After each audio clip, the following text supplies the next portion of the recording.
And by the way, you know, I sit on the stand and it get hot. I got hairy legs that turn blonde in the sun. And the kids used to come up and reach in the pool and rub my leg down so it was straight, and then watch the hair come back up again. They'd look at it. So I learned about roaches. I learned about kids jumping on my lap.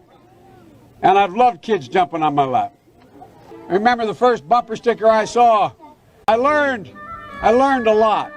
And I learned that it makes a difference. This was the diving board area, and I was one of the guards, and there was a 3-meter board. And if you fell off sideways, you landed on the darn cement over there.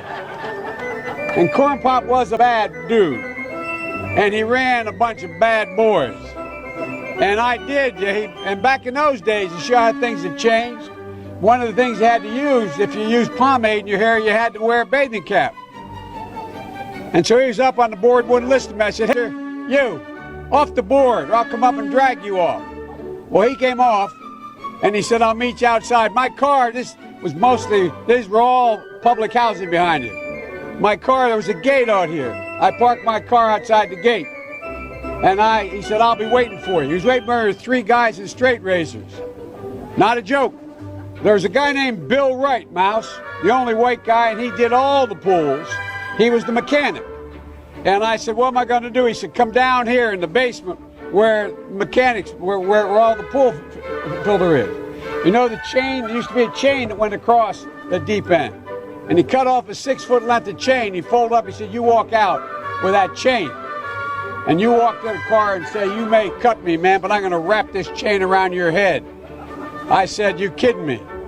He said, "No, if you don't come back." And he was right. So I walked out with the chain. And I walked up to my car. And in those days, you used to remember the straight razors. You'd bang them on the curb, get them rusty, put them in a rain barrel, get them rusty. And I looked at him, but I was smart then. I said, "First of all," I said, "when I tell you to get off the board, you get off the board, and I'll kick you out again, but I shouldn't have called you nigger big shots." Esther Williams, I apologize for that. I apologize, but I didn't know that apology was going to work. He said, "You apologize to me?" I said, "I apologize for that, not for throwing you out, but I apologize for what I said." Nigger big shots. He said, "Okay," he closed his straight razor, and my heart began to beat again. I came down here because I remember the first bumper sticker I saw